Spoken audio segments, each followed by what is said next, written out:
babban abin da zan kwadaitar da kai shine faɗin manzon Allah sallallahu alaihi wasallam, duk wanda ya sallar asubahi a cikin jama'a fa huwa fi dhimmatillah. Yace wannan yana da wani alƙawari, yana cikin yan alƙawarin Allah. Allah madaukakin sarki yana sa list din mutanen da yayi alƙawarin ba su kulawa ta musamman, shine zimma, da wata kariya ta musamman. To ya ce wannan list din waɗanda suka yi sallah asuba a jam'i su suke ciki.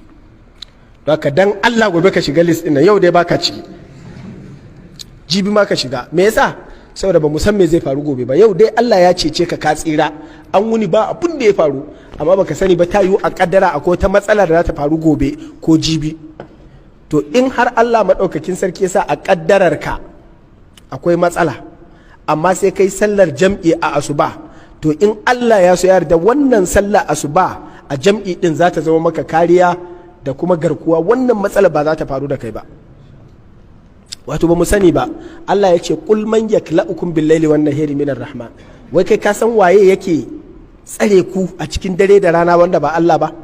Akwai da yawa fa daga cikin matsaloli da muke tsallakewa wanda inda ba don wani abun alkhairi da muka yi ba da tuntunin mun tafi. Amma sai ga Allah, sai ka ga ya kawo maka sauki, ka zo za a yi wani kai narrow escape, za a yi accident, sai ga wani an buge shi, kai kuma ba a buge kawai ka taka burki. Kai ka san me ya faru? Wani abu ne ya faru da Allah maɗaukakin sarki, sakamakon sai ya ce kai banda kai. Saboda haka ɗaya daga cikin sirrin yawan samun kariyar Allah a irin waɗannan matsaloli shine sallah asuba a cikin jam'i. Kuna fahimta ko? Kuma idan za ka yi, in za ka shiga cikin wani aiki na alkhairi, ka yi saboda Allah, kuma da jin cewa in ka fara kenan, ba za ka sake dainawa ba.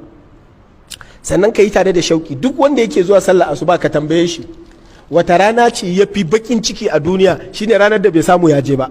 Ai wani daɗi ne daga rabasa. Wallahi ni dai kan babu wata sallah a cikin salloli da take mun daɗi kamar sallah asuba, saboda lokacin ka tashi kwakwalwarka tana fresh, ka je ka tsaya ka ji wa qur'anal fajri, inna qur'anal fajri kana mashhuda. A ce ana wannan baka, shi yasa muke ce daɗin a cikin zuciya take, kai ba za ka gane ba ne.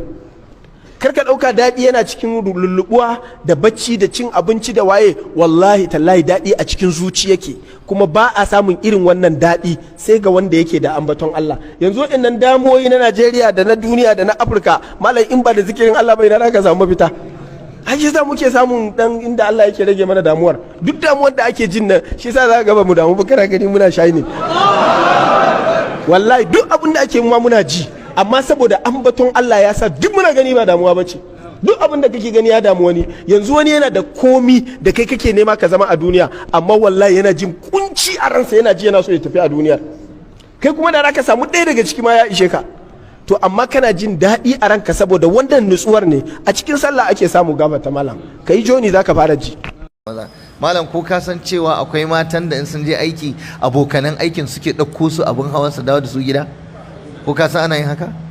Na'am.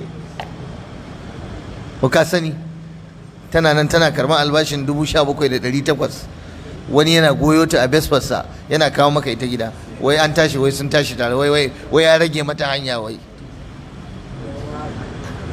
wani kuma ya ɗauko ta a tsohuwar toyotarsa ko a tsohuwar. Babu addini ga wanda bai da amana. La dina liman la amanata lahu. Duk wanda ba shi da amana, annabi ya ce bai da addini. Amma yau musifar da muke ciki, rashin amana. Kana tsoron matarka akan amana, kana tsoron ɗanka akan amana, kana tsoron yaronka a kasuwa akan amana, kana tunanin yau waye zai rike maka amana. Cin amana a ofishin gwamnati, cin amana a kasuwanni, cin amana a ainihin gurin mu'amaloli, cin amana a auratayya. Ka ɗauki yarka ka bawa